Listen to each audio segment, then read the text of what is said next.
This is Kal Kat's the Kal Katsta, several hours after reviewing the Picard Season 2 premiere. Stargazers, this one is called Rosetta. This is Discovery, Star Trek Discovery Season 4, Rosetta. On this planet they go to a decimated star system, where they're on a gas giant planet, the core of a gas giant planet, and there's a Dyson rings around a small star, like a white dwarf or something in the distance. Go down to a planet, and there's like these weird pheromone things down there. Of course, they say the core of the gas giant should be incredibly dense, and they shouldn't be able to land on it. Somehow they do immediately afterward, and they start walking around. Even though if it was the, like, how can they be walking around on a what would amount to a super Earth? How would they get off of it? Yeah, dusty atmosphere. Yeah. Meanwhile, Book and Targa break into the Discovery, and we have some backstory with the engineer lady, and we have, for some reason, Detmer is immune to the spores from the dust or something, and then isn't. There's dust on the planet that's giving them emotions. In the graveyard, they're fearful, and then in the nursery, they're not. They're experience love or something. It's some sort of alien thing. The DMA is the Saru, after being fearful, thinks that the DMA people just don't care at this point. I guess. And then they just don't care. So whoever's left over, which would make them bored, the Cillian bored, which would be right in line with what we guessed earlier on. Yes. If they are the board then of Cillian realms, then they wouldn't care. Yeah, they'd be Pine Hill students or similar, and they would behave in a way that would be psychotic. Because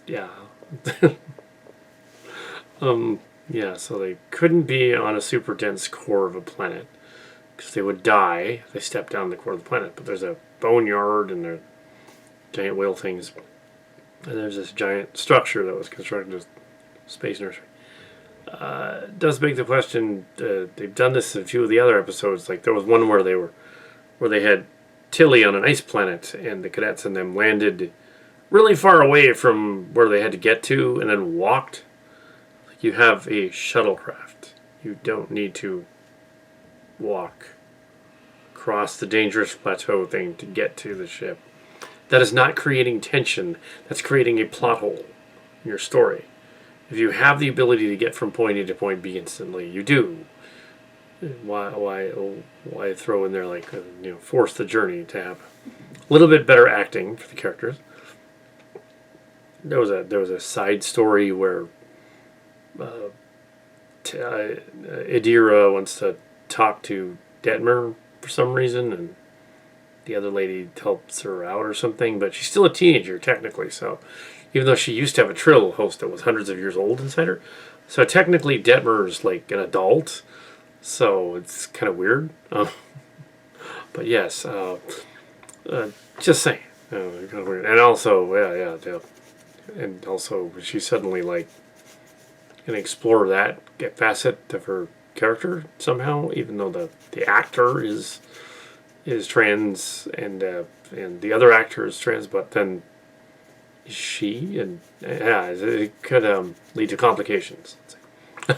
Yeah, so and the doctor guy is not okay, even though he's pretending to be okay, but it's okay, I guess. It's a strange episode. The dust is pheromones, and it's similar to the dust that acts as a repository captain on the planet in the classic Trek. How would that work in creatures that don't have the same geostructure and DNA and all that stuff? How would that work? How is this nursery on the planet that's obviously long abandoned and everything is dead? How does that work? And how would they do that? How would the fish creatures have opposable hands somehow? Or that the Rusev, if they're the Rusev from Distant Destinies, giant whale things, they do have hands, but still they, yeah, they have limbs basically, can manipulate objects. Yeah, but yes, Canary Space. It's not. But yeah. Okay. There's a Trinity gas giant planet. Oh, the Targa then kidnaps the lady engineer, the sassy lady engineer lady, who is also similar to a character from the original series. Very much so. Yeah. And you'd expect her to as a sort of Cillian. She's the Cillian on the ship. But the Cillian from the Discovery era. So, yeah. Also, we have the Detmer. I thought there was a robot, too, one season. Season 2. They had a robot. Detmer's more of a transhuman robot person with robot parts, kind of like a Borg. Similar to Rutherford in Lower Decks.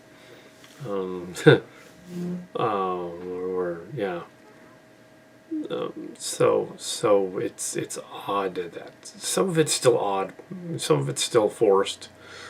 They need to do stuff that doesn't really yeah. It's like they just thought, oh, we have a really cool idea, but we don't know what to do with it. Kind of answers. They're across the Great Barrier thing, as I discussed earlier last week. Hundreds of light years. It would take them weeks to get back to Earth. So making that like a prerogative, like the old counting down to the end of 24 hours or whatever.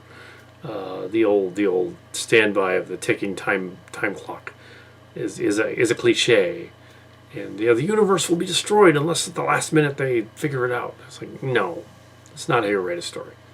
And if the DMA doesn't care, if it's just like a machine that's been activated to do stuff, it's a board ship of some kind, then what is its?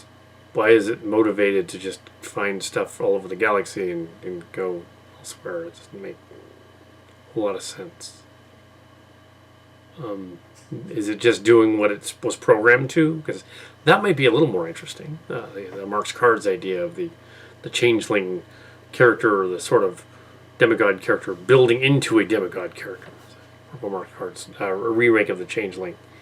He sort of tried to rewrite it. Star Trek 14. They didn't take it.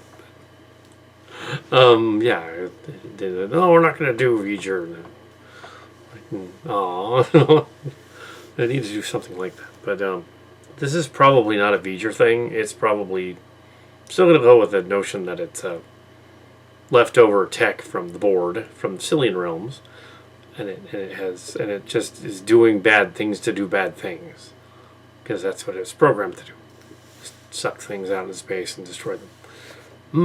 I'm still not half convinced that at the end it's a test, and that some Q-like being is going to go, or Q himself, is going to go like, yes, I used this Cillian technology, but it was all a test to see whether you were worthy of contact or something.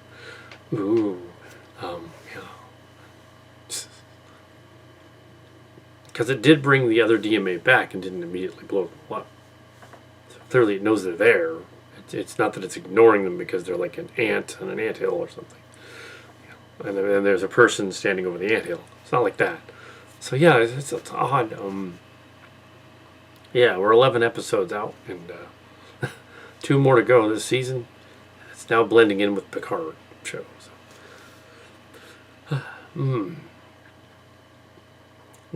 So yeah, that's it.